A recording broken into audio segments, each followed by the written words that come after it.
Red టీవీలో మీ వ్యాపార ప్రకటనల కోసం ఈ నంబర్ ని సంప్రదించండి 6281747728.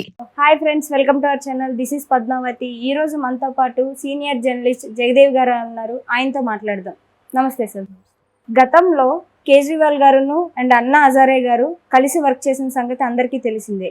ఇప్పుడు ఢిల్లీ లిక్కర్ స్కామ్ కేసులో కేజ్రీవాల్ గారు అరెస్ట్ అయ్యారు. సో హజారే గారు ఆయనపై ఒక సంచలన వ్యాఖ్యలు అయితే చేశారు అన్న వార్తలు అయితే వినిపిస్తున్నాయి. అసలు ఆయన ఏం చేస్తుంటారు సార్? వాస్తవానికి అన్నా హజారే గారు, కేజ్రీవాల్ గారు అదే మన అవినీతి కరప్షన్ ఏదైతే ఉందో దాని మీద ఆల్మోస్ట్ ఆల్ ఒక 10 years అవుతుంది అనుకుంటా. 10 years బ్యాక్ బాగా నిజంగా చాలా క్రేజ్ వచ్చింది. ఆయన ఒక సామాజికవేత్త అన్నా హజారే. ఒక సైకిల్ మీద తిరుగుతూ ఇట్లా పోరాటం చేసి మంచి అప్పట్లో యూత్లో కూడా మంచి క్రేజ్ రావడం, సపోర్ట్ బాగా ఇచ్చారు. దానికి కేజ్రీవాల్ గారు లేదా కిరణ్ బేడి గారు ఇట్లాంటి వ్యక్తులందరూ కూడా బాగా సపోర్ట్ ఇచ్చారు. తర్వాత మెల్లమెల్లగా విచ్ఛిన్నమైంది. ఎందుకు విచ్ఛిన్నమైందో తెలియదు. అభిప్రాయ భేదాలు వస్తుంటాయి సహజంగా. అప్పుడు దాన్ని స్ఫూర్తిగా తీసుకునే కేజ్రీవాల్ గారు ఒక విధంగా చెప్పాలంటే ఆమ్ ఆద్మీ పార్టీకి పునాది పడిందని అనుకోవచ్చు. మొత్తానికి ఆమ్ ఆద్మీ పార్టీ పెట్టారు. దానికి ఎంత క్రేజ్ అని చెప్పానుగా, ఎంతకు ముందుకు ఒకసారి ఒక సందర్భం చెప్పారు. ఆయన మేధావుల్ని, విద్యావంతుల్ని, ఆయన తోటి కొలీగ్స్ని అభ్యర్థులుగా పెట్టి గవర్నమెంట్ ఫామ్ చేయడానికి ప్రమాణ స్వీకారానికి వెళ్ళినప్పుడు కూడా లోకల్ మెట్రో ట్రైన్లో వెళ్ళారు తప్ప ప్రభుత్వ వెహికల్ని వాడుకోలే. అంత సింపుల్ సిటీ గారే భలే ఉన్నాడు ఆయన. క్యాన్వాసింగ్కి వెళ్ళినప్పుడు కూడా ఎక్కడ గుడిసెల్లో ఎక్కడికైనా దూరిపోయి వాళ్ళతో పాటు ముచ్చటించి మాట్లాడి అంత మేధావి. అంటే ఒక ఐఐటి స్టూడెంట్, ఒక ఐఏఎస్ ఆఫీసరు. నిజంగా ముఖ్యమంత్రి అయితే బాగుంటుంది అనుకున్నా. ఒక విధంగా అన్నా హజారే స్కూల్ నుంచి వచ్చారు అనుకోవచ్చు ఈయన కూడా. సో అంత ఇదైనప్పుడు మెల్లమెల్లగా కేజ్రీవాల్ గారు విషయాలన్నీ తర్వాత బయటకు వచ్చాయి. బట్ అప్పుడు అసోసియేషన్ ఉంది కాబట్టి అన్నా హజారే గారు కేజ్రీవాల్ అటువంటి వ్యక్తి కాదే, మంచి వ్యక్తి. కాకపోతే లిక్కర్ మద్యం సంబంధించిన కొన్ని విధి విధానాలు అప్లై చేశారు, కొన్ని కొత్త పాలసీలు ఇంట్రడ్యూస్ చేశారు. ఆ ఇంట్రడ్యూస్ చేయడంలో తప్పు బట్టి దారి తీసుండొచ్చు అన్నట్టుగా చెప్పారు. కానీ బట్ అది 600 కోట్లు అంటున్నారు, 6,000 కోట్లు అంటున్నారు. తేడా ఒక సున్నాయే. కానీ ఎన్ని కోట్లు అయితే టర్న్ ఓవర్ అయిందో తెలియదు. ఆ విధి విధానాల వల్ల దాన్ని ఏమంటారు, చిన్న బెల్ట్ షాపులు లాంటి వాటి షాపులకు కూడా లబ్ధి చేకూరేలాగా. అంటే అర్థం ఏంటి, వాళ్ళకి లైసెన్స్లు ఉండదు. లైసెన్స్ ఉన్నప్పుడు అటువంటి వాళ్ళు అమ్మితే రూపాయికి 100 రూపాయలు అమ్ముతారు. వాళ్ళు 100 ఉన్నప్పుడు దానికి ఒక జిఎస్టీ ఉండదు, ఏమి ఉండదు. అలాంటి వాళ్ళ మీద వీళ్ళు అక్కడ నుంచి కమిషన్ తీసుకునేలాగా మొత్తానికి ఏదో సంథింగ్ భారీగానే పాలసీ చేశారు. ఆ పాలసీకి కూడా ప్రధాన సూత్రధారి కవిత గారు అన్నట్టు కూడా వార్తలు వస్తున్నాయి. సో ఇటువంటిది ఇలా చేశారంటే నమ్మలేకపోతాం అన్నట్టుగా అన్నా హజారే గారు ఇచ్చారు. కానీ అన్నా హజారే గారు లాగా నిజాయితీగా ఉంటే ఈయన ముఖ్యమంత్రి అయ్యేవారు కాదేమో. ఇప్పుడు ఈరోజు ఆయన వ్యవహారాలు ఒక ముఖ్యమంత్రి స్థాయి వ్యక్తికి అరెస్ట్ చేశారంటే బలమైన సాక్ష్యాధారాలు, each and every minute every point కూడా పట్టుకోకపోకుండా ఒక ముఖ్యమంత్రి స్థాయికి అరెస్ట్ చేయడం అంటే మాటలా చెప్పండి. స్థానిక సర్పంచ్కి, ఎమ్మెల్యేకి అరెస్ట్ చేయాలంటే మన రాష్ట్రాలలో పోలీసులు కొద్దిగా వెనకడుగు వేస్తారు. అట్లాంటిది ముఖ్యమంత్రి స్థాయి వ్యక్తికి ఆ జాతీయ స్థాయిలో అంటే ఆమ్ ఆద్మీ పార్టీ ఢిల్లీలో గెలిచిన మెల్లమెల్లగా రాజస్థాన్, పంజాబ్ ఇటువైపు కూడా విస్తరిస్తుంది. మొన్న గోవాలో కూడా ఆమ్ ఆద్మీ పార్టీ పోటీ చేసింది. దానికోసం కూడా హవాలా కేసులాగా ఒక డిఫరెంట్ రోడ్స్లో అమౌంట్ కూడా పంపించారట ఢిల్లీ నుంచి గోవా వరకు ఓటుకి ఇవ్వడం కోసం.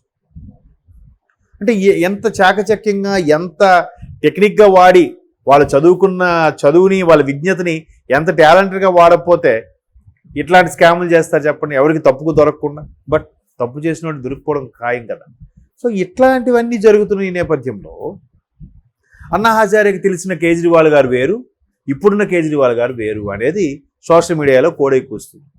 ఆ తర్వాత చాలా రూమర్స్ కూడా ఉన్నాయి కేజ్రీవాల్ గారి మీద.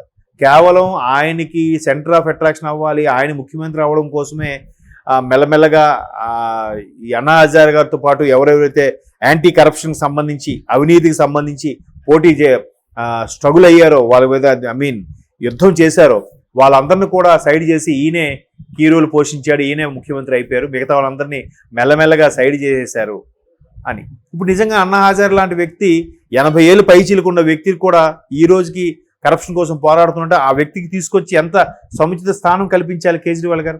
బట్ ఎక్కడైనా కల్పించిన దాఖలాలు ఉన్నాయా? లేవు. సో అలాగే పంజాబ్ అంశంలో కూడా బలూచిస్తాన్ ఏదో సంథింగ్ ఉంది పాకిస్తాన్కి సంబంధించి, దాని వేర్పాటువాదం కూడా బాగా ఉపరేపేది కూడా ఆమ్ ఆద్మీ పార్టీ అనుకుని కొన్ని వ్యాఖ్యలు ఉన్నాయి, కొన్ని రూమర్సో నిజాలో తెలియదు. సో ఇటువంటివన్నీ తెర మీదకి రావడం ఎందుకో కేజ్రీవాల్ గారు అంటే ఒక రకమైన ఇమేజ్ కాస్త మెల్లమెల్లగా తగ్గడం స్టార్ట్ అయింది. నేనే చెప్తాను కదా, ఒక సాధారణమైన వ్యక్తి సాధారణంగా చెప్పులు ప్యాంటు చొక్కా వేసుకొని ఒక చిన్న మఫ్లర్ వేసుకొని లోకల్ మెట్రో ట్రైన్లో వెళ్ళి ప్రమాణ స్వీకారానికి వెళ్ళారంటే జనరల్గా ముఖ్యమంత్రి స్థాయి ఎలా వెళ్తారమ్మా?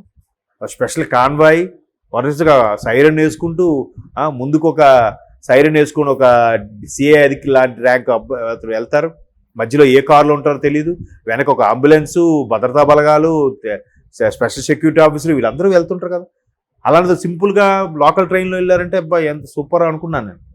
సో మెల్లమెల్లగా ఇలాంటి విషయాలు బయటకు వచ్చేసరికి ఓహో మెయిన్ ఇతను సెంటర్ ఆఫ్ అట్రాక్షన్ అవ్వాలి, ఇతను రాజకీయంలో ఎదగడం కోసమే మిగతా వాళ్ళకి అంత ప్రాధాన్యత ఇవ్వలేదు అనే దీని మీద మెల్లమెల్లగా ఇదయింది. ఇప్పుడు ఈడీ అంశం చూస్తే ముఖ్యమంత్రి స్థాయిని అరెస్ట్ చేశారంటే ఎటువంటి బలమైన సాక్ష్యాలు దొరుకుంటే అంత ఆషామాషి ఏమీ కాదు. ఇప్పుడు ఓహో ఎవరైనా రాజకీయాల్లోకి వస్తే దీనికోసమే వస్తున్నారా, రాజకీయాల్లోకి వచ్చేది ప్రజలకి బాగు చేయడానికి కాదా అనే సందేహం వస్తుంది. సో ఒకప్పుడు కేజ్రీవాల్ గారు చూసిన అన్నా హజారే గారు కాబట్టి అంత దగ్గరగా చనువుగా చూశారు కాబట్టి ఆ వ్యక్తి అయినా ఇప్పుడు లిక్కర్ స్కామ్లో అరెస్ట్ అయింది అనే దీని మీద ఆయన ఆశ్చర్యపోయి ఉంటాడు బహుశా. బట్ నాకు అప్పుడు తెలిసిన వ్యక్తి అటువంటి వాడు కాదనుకోండి స్టేట్మెంట్ ఇచ్చి ఉండొచ్చు. అంటే అప్పుడు పరిస్థితులు వేరు, ఇప్పుడు పరిస్థితులు వేరు కదా. ఆల్రెడీ 10 ఏళ్ళు అయిపోతుంది. మనిషి ఏదైనా మారచ్చు, వాడి అభిప్రాయాలు మారచ్చు, అభిరుచులు మారచ్చు.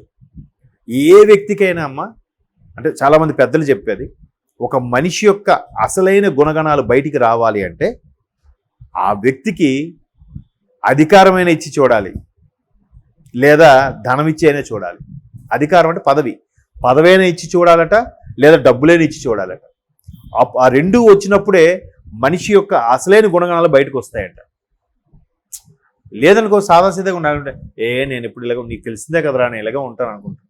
కానీ ఆడికి డబ్బు కానీ అధికారం కానీ ఈ రెండిట్లో ఏ ఒక్కటి వచ్చినా ఆడి యొక్క అసలు స్వరూపం అప్పుడు బయట తెలుస్తుంది. సో ఇప్పుడు కూడా ఆయనకు అధికారం ఉంది, ఆటోమేటిక్గా అధికారం ఉంటే లక్ష్మీదేవి కూడా ఉంటుంది.